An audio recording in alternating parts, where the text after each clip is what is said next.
Hey guys! So today guys ay maghuhugot lang muna ako. So isang real talk lang tayo. So hayaan nyo na ako, okay? So para sa mga mister na nagagawang manakit ng kanilang mga misis, huwag na huwag mong sasaktan yung asawa o pagbubuhatan ng kamay. Tandaan mo na ikaw ay pinagkalooban ng Diyos na mas higit na lakas upang protektahan ang iyong asawa. Inaalagaan simula pa lang na sinapupunan ng kanyang ina. Minahal, pinalaki, at iningatan ng kanyang ama. At itinuring na parang isang prinsesa.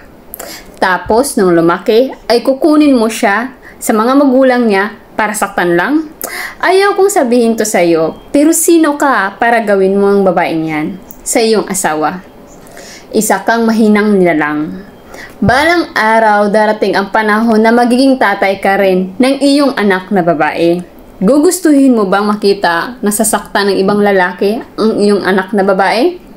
Makakaya mo bang tignan ang mga pasa, galos at sugat na sa kanyang mukha at katawan?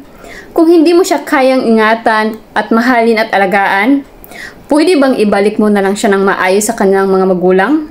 Sa kung paano mo siya kinuha noong nagtapat ka na gusto mo siyang pakasalan? Dahil kinuha mo siya sa maayos na kondisyon at kalagayan, pero ang pagmamahal mo pala sa kanya ay temporary lang. Baka sa pagsasauli mo sa kanya ay matagpuan niya na ang tunay na lalaki na nakatadhana para sa kanya. Yung lalaking hindi siya sasaktan, yung lalaking hindi siya lulukuhin, at yung magmamahal sa kanya ng lubos. Yung iingatan at aalagaan at mamahalin siya ng tapat. Kung magkaganyan man, maatin mo bang makita ng masaya at buhay prinsesa ang asawa mo sa piling ng iba na hindi mo na paranas sa kanya noong mga panahon na kayong dalawa pa at nasa piling mo pa siya? Dahil lahat na ipanaras mo at pinadama mo sa kanya ay pawang pasakit at mga pagdurusa lang. May mga sitwasyon na minsan ay nagkakamali pero babae siya na kailangan mong pag-aingatan at itrato ng tama. Tandaan mo na ang puso ng babae ay 4 na beses na mas malambot kaysa puso ng lalaki. Kaya lahat ng mga masasakit na bibitawan mo sa kanya ay parang tinik na tumutusok at sumusugat sa kanyang puso. Hindi pa huli ang lahat. Pwede mo pang itama ang iyong mga pagkakamali.